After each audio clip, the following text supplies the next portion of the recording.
FCA, the President, Commander-in-Chief of the Armed Forces, Federal Republic of Nigeria, Muhammadu Buhari, addresses the nation on the Endsars protests.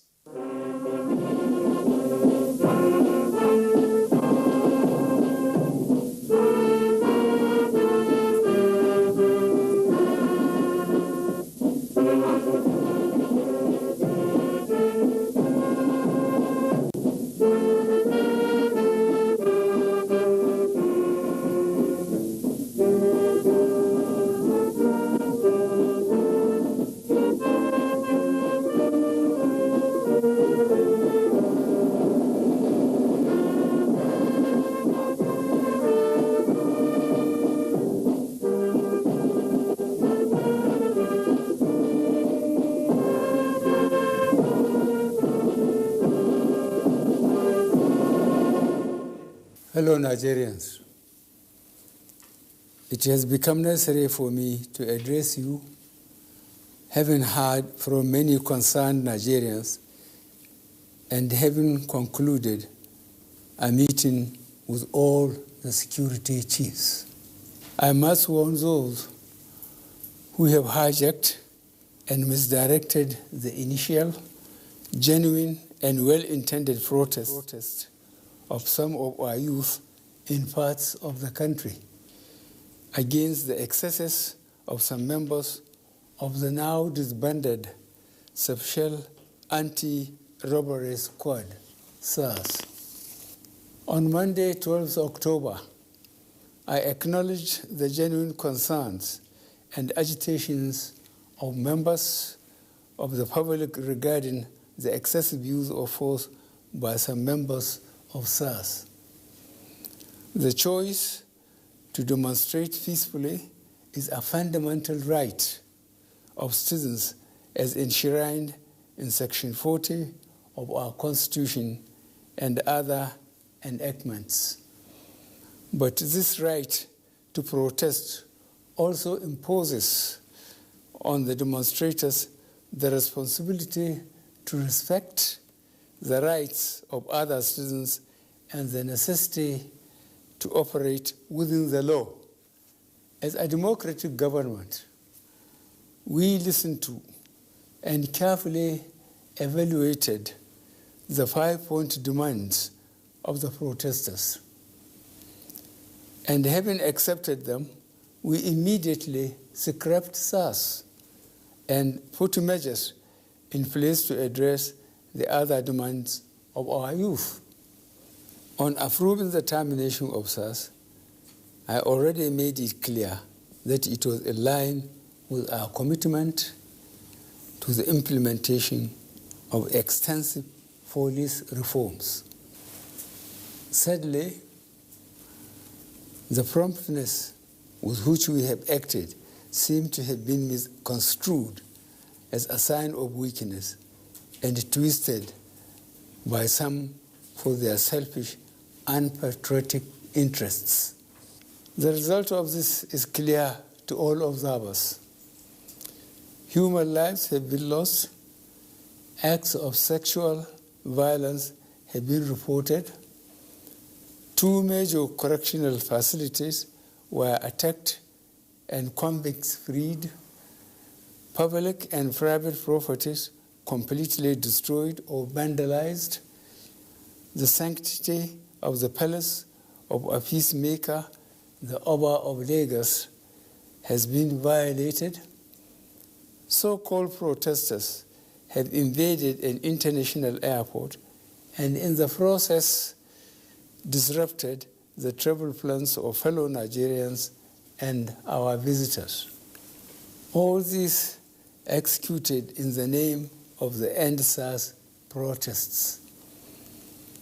I am indeed deeply pained that innocent lives have been lost.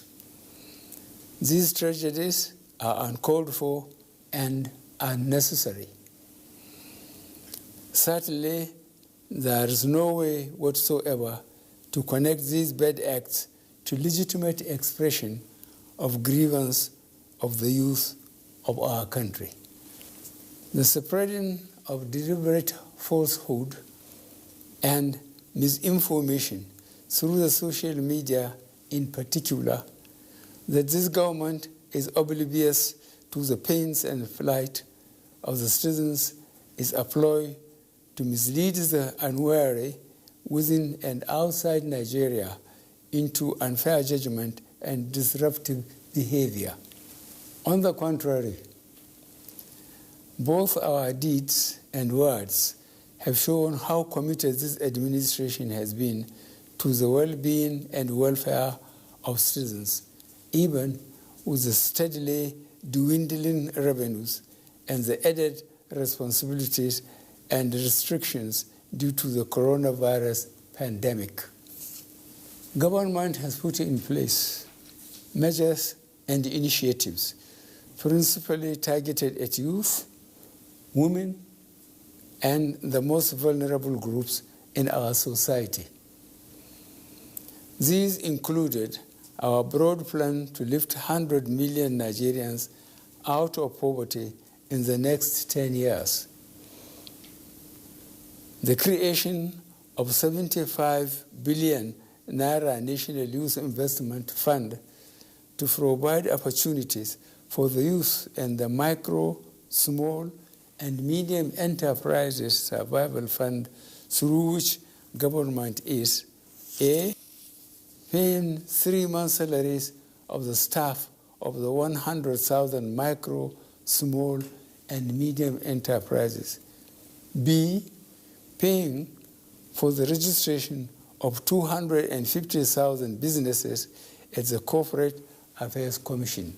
C, giving a grant of 30,000 Naira to 100,000 artisans. And D, guaranteeing market for the products of traders. These are in addition to many other initiatives, such as A, farmer money, B, trader money, C, market money, D, N-Power, E, N-Tech, and F, N-Agro. No Nigerian government in the past has methodically and seriously approached poverty alleviation like we have done. With regards to the welfare of police personnel, the National Salaries, Income and Wages Commission has been directed to expedite action on the finalization of the new salary structure of the members of the police force. The emoluments of other paramilitary services are also being reviewed upwards.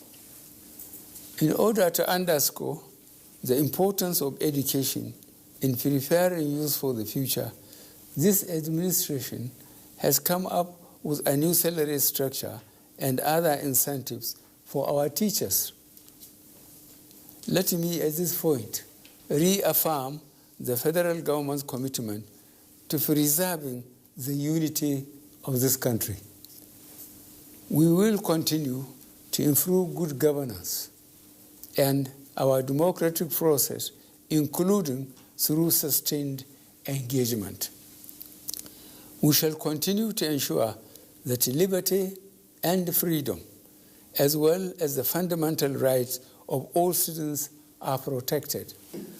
But remember that government also has the obligation to protect lives and properties, as well as the right of citizens to go about their daily businesses freely and protected from acts of violence. To our neighbors in particular, and members of the international community, many of whom have expressed concern about the ongoing development in Nigeria, we thank you and urge you all to seek to know all the facts available before taking a position or rushing to judgment and making hasty pronouncements.